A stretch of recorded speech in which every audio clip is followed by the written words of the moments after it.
रुकिए, बस एक सेकंड के लिए रुकिए। अगर आप सोच रहे थे कि मिडिल ईस्ट की जंग धीमी पड़ रही है, तो ये वीडियो आपके लिए एक बहुत बड़ा झटका है, क्योंकि आज हम आपको बताएंगे कि कैसे एक के बाद एक ईरान के सबसे ताकतवर लोगों को रात के अंधेरे में नहीं बल्कि दिन के दहाड़े निपटाया जा रहा है। कैसे खाड़ी के अमीर देश दुबई, अबू धाबी, कतर, जो कभी दुनिया के सबसे सेफ शहर माने जाते थे, आज बैलिस्टिक मिसाइलों की जद में हैं। और कैसे इस पूरी तबाही के बीच चुपचाप मुस्कुराते हुए एक देश अपनी जेब भर रहा है, वो देश है चीन। स्वागत है आपका 7 टीवी भारत पर, देश के उस नेशनल चैनल पर जो आपको दुनिया की हर बड़ी खबर, हर बड़ी घटना सीधे सच्चाई के साथ और बिना किसी लाग लपेट के बताता है। अगर आपने अभी तक 7 टीवी भारत को सब्सक्राइब नहीं किया है तो अभी करिए और बेल आइकन दबाना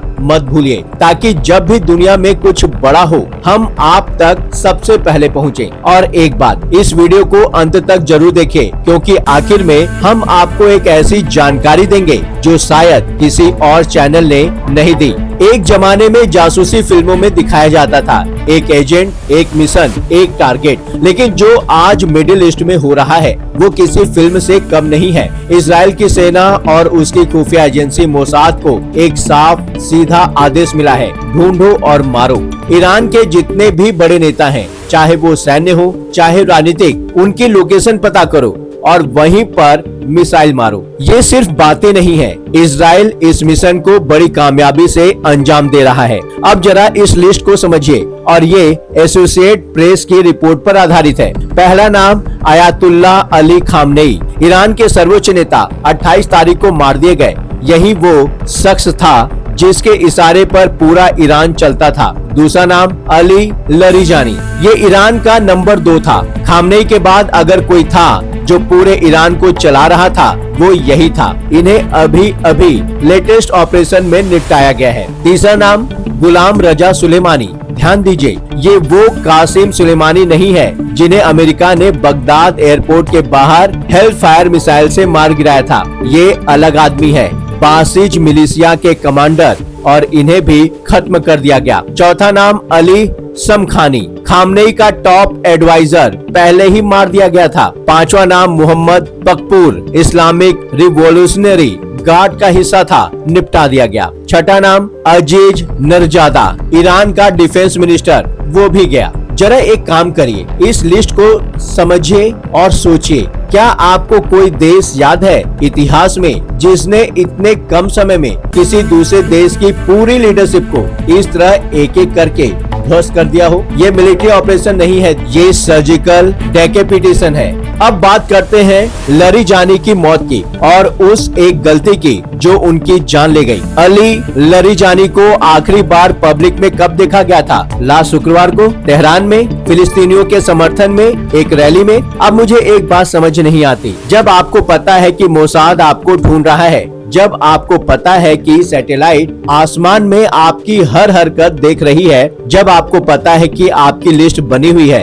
तो आप रैली में क्यों जाते हैं? और रैली में खुले में, हॉल में नहीं, सुरंग में नहीं, खुले आसमान के नीचे हजारों लोगों के बीच। देखिए, रैली खुले में होती है, आप कहीं से भी निकल कर आए, सामने आए, लोगों के साथ खड़े हुए। शुक्रवार को रैली में गए, सैटेलाइट ने देख लिया, ट्रैक हो गए और निपटा दिए गए। एसोसिएट प्रेस ने रिपोर्ट किया, लारीजानी सबसे ऊंचे रैंक के ईरानी अधिकारी थे जो खामनेई की मौत के बाद से इजरायली हमलों में मारे गए हैं। खामनेई के बाद इस शख्स के हाथ में ईरान की पूरी कमान थी और वो भी अब नहीं रहे। यहाँ एक बड़ा सवाल उठता है, क्या ईरानी नेताओं को सच में लगता है कि शहादत उनका लक्ष्य है? अगर हाँ, तो लड़ाई जीतने के लिए लड़ी जाती है, शहीद होने के लिए नहीं। आप मैदान में उतरते हैं जीतने के लिए। खुद को एक्सपोज करते रहेंगे तो नतीजा यही होगा जो लरीजानी का हुआ। अब आते हैं उस असली खेल पर जो इस पूरी जंग के पीछे है। लेकिन सवाल ये है, अमेरिका सिर्फ मिसाइल साइट्स पर ही बम क्यों मार रहा है? जवाब एक है, स्ट्रेट ऑफ हॉर्मुज। ये दुनिया का सबसे जरूरी समुद्री रास्ता है। दुनिया का करीब 20% तेल इसी रास्ते से गुजरता है। अगर ईरान इस रास्ते को बंद कर दे तो दुनिया भर में तेल की कीमतें आसमान छू लेंगी। अमेरिकी अर्थव्यवस्था हिल जाएगी, यूरोप तड़प जाएगा। और ईरान के पास ये ताकत थी। अमेरिका का असली मिशन है वो ताकत खत्म करना। इसलिए स्ट्रेट ऑफ हॉर्मुज के आसपास जो भी ईरान की मिसाइल लॉन्चिंग साइट्स थी, फैक्ट्रियां थी, वेयर हाउस थे, एम्यूनिशन डम थे, सब पर भारी बम मारे गए हैं। जो 100-200 फीट जमीन के नीचे थे उनके लिए बंकर बस्टर बम इस्तेमाल किए गए। अमेरिका ने ईरान की वो पूरी क्षमता खत्म करने की कोशिश की है जिससे वो हॉर्मुज को बंद कर सकता था। अब एक ऐसे खतरे की बात करते हैं जिसके बारे में सुनकर आपकी रूह कांप जाएगी। इंटरनेशनल एटॉमिक एनर्जी एजेंसी यानी IAEA जो दुनिया में परमाणु ऊर्जा पर नजर रखती है वो बहुत डरी हुई है। क्यों? क्योंकि ईरान में जहाँ जहाँ परमाणु सामग्री रखी है उन इलाकों के आसपास मिसाइलें, बम और ड्रोन गिर रहे हैं। IAEA का सबसे बड़ा डर ये है कि क्या होगा अगर कोई मिसाइल गलती से ईरान की किसी परमाणु साइट पर गिर गई। अगर ऐसा हुआ, अगर परमाणु सामग्री हवा में फैल गई तो ये सिर्फ ईरान की समस्या नहीं रहेगी। पाकिस्तान, भारत, अरब देश, यूरोप रेडिएशन किसी सरहद को नहीं मानता। ये एक ऐसा खतरा है जो पूरी मानवता के लिए है। अब एक ऐसी तस्वीर की बात करते हैं जो आपको झकझोर देगी। आपने दुबई की वो फोटो देखी होगी, पाम जुमेरिया, समुद्र में बना हुआ वो खूबसूरत आर्टिफिशियल द्वीप, अरबों खरबों डॉलर की संपत्ति। दुनिया भर से लोग आते हैं, shopping mall, hotel, business centre, 5 star जिंदगी। लेकिन अब उसी पाम जुमेरिया के ठीक बगल में मिसाइल के टुकड़े गिरे हैं। जबेल अली पोर्ट, दुबई का सबसे बड़ा बंदरगाह, उसके पास आग लग गई। वजह ईरानी मिसाइल का मलबा।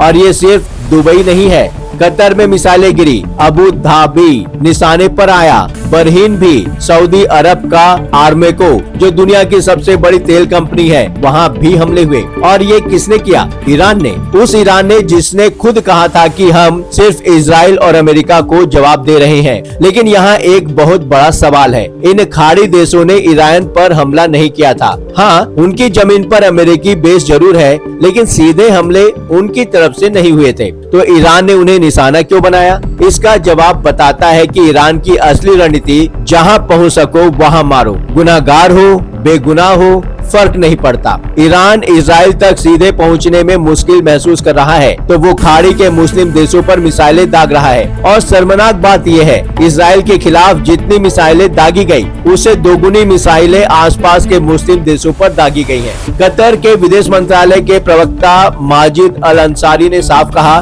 सभी रेड लाइंस पार हो चुकी है। हमारी संप्रभुता पर लगातार हमले हो रहे हैं, हमारे आवासीय इलाकों पर हमले हो रहे हैं और इसका जवाब दिया जाएगा। दोस्तों, ये वो खाड़ी देश है जो किसी भी हालात में जंग नहीं चाहते थे लेकिन अब वो उस जंग की फ्रंट लाइन पर है जो उन्होंने शुरू नहीं की। और इसका सबसे बड़ा नुकसान क्या है? बिल्डिंग टूट जाए तो बन जाती है, बंदरगाह जल जाए तो बुझा लेते हैं, लेकिन रेपुटेशन? जब आप दुबई का नाम सुनते थे क्या ख्याल आता था? Safety, security, modern life style, financial hub. आज वही दुबई मिसाइलों की जद में है। कोई इन्वेस्टर वहाँ पैसा क्यों लगाएगा? कोई टूरिस्ट वहाँ क्यों जाएगा? ये रेपुटेशन लॉस है और ये सबसे बड़ा नुकसान है। मैं अब खाड़ी के सभी तेल उत्पादक मुस्लिम देशों से सीधी बात कहना चाहता हूँ और यह बात थोड़ी कड़वी हो सकती है लेकिन जरूरी है। आपकी सुरक्षा आपकी जिम्मेदारी है। आपने हमेशा दूसरों पर भरोसा किया, अमेरिका को बुलाया, बेस बनवाए, पाकिस्तान के साथ डिफेंस डील साइन की और नतीजा क्या हुआ? पाकिस्तान जो खुद को मुस्लिम दुनिया की इकलौती परमाणु ताकत बताता है आज कहाँ है? आपसे 4-5 अरब डॉलर ले चुका है और आज उनका फोन उठाओ तो जवाब आता है, हमारे यहाँ तालिबान हमला कर रहा है, हम तुम्हारी मदद कैसे करें? पैसे ले लिए और जब जरूरत पड़ी तो गायब। सऊदी अरब के आर्मेको पर मिसाइल गिरी, पूरा तेल उत्पादन बंद हो गया, रिफाइनिंग रुक गई और उस वक्त सऊदी अरब बस देखता रहा। ये एक सबक है, एक बहुत बड़ा सबक। कोई बाहर से नहीं आएगा आपको बचाने के लिए। अमेरिका अपने हित के लिए लड़ता है, आपके लिए नहीं। पाकिस्तान आपके पैसे के लिए था, आपकी सुरक्षा के लिए नहीं। आपको अपनी खुद की स्ट्रक्चर्ड आर्मी चाहिए, अपने खुद के ट्रेनिंग फोर्सेस चाहिए, अपने खुद के हथियार चाहिए। आपके पास पैसा है, रिसोर्सेस हैं, बस एक चीज की कमी थी, राजनीतिक इच्छा शक्ति। अब जब मिसाइलें आपके घरों तक आ गई तो शायद वो इच्छा शक्ति जाग जाए। अब एक और रहस्यमयी बात, अली खामनेई के बेटे मुजतबा खामनेई जो उनके उत्तराधिकारी माने जाते थे, वो कहाँ हैं? खबर है कि पैर में गंभीर चोट आई है और वे इलाज के लिए रूस गए हैं। अब सवाल है, ईरान में अस्पताल नहीं है क्या? अगर पैर में चोट लगी है तो ईरान में भी डॉक्टर हैं, लेकिन मुजतबा रूस में है। इसका मतलब या तो चोट बहुत गंभीर है, कुछ ऐसा जो ईरान में ठीक नहीं हो सकता, या फिर वो खुद को ईरान में सुरक्षित नहीं समझते। दोनों ही हालातों में यह दर्शाता है कि ईरान की लीडरशिप कितने दबाव में है। खामनेई मारे गए, लारीजानी मारे गए, सुलेमानी मारे गए और मुजतबा जो अगले नेता बनने वाले थे रूस में बैठे हैं। ईरान आज बिना मजबूत नेतृत्व का देश बन गया है। लारीजानी की मौत के बाद ईरान चुप नहीं बैठा। ईरान ने तेल अवीव पर मिसाइलें दाग दी, लेकिन इजराइल ने उन्हें इंटरसेप्ट कर लिया। आयरन डोम ने काम किया, एडवांस एयर डिफेंस सिस्टम ने काम किया। अब यहाँ एक बड़ी बात समझिए, ईरान मिसाइलें दाग रहा है, लेकिन इजराइल उन्हें रोक रहा है। इजराइल हमले कर रहा है और ईरान की पूरी लीडरशिप खत्म हो रही है। तकनीक का फर्क साफ दिख रहा है। जो देश एआई और एडवांस टेक्नोलॉजी में इन्वेस्ट करता है, जो देश रिसर्च करता है, वो युद्ध में आगे रहता है। और यही मैसेज है इस पूरी जंग का, सिर्फ ईरान के लिए नहीं, पूरी दुनिया के लिए। अब जो सवाल जो शायद आप भी सोच रहे होंगे, इस पूरी जंग में, इस पूरी तबाही में असली फायदा किसे हो रहा है?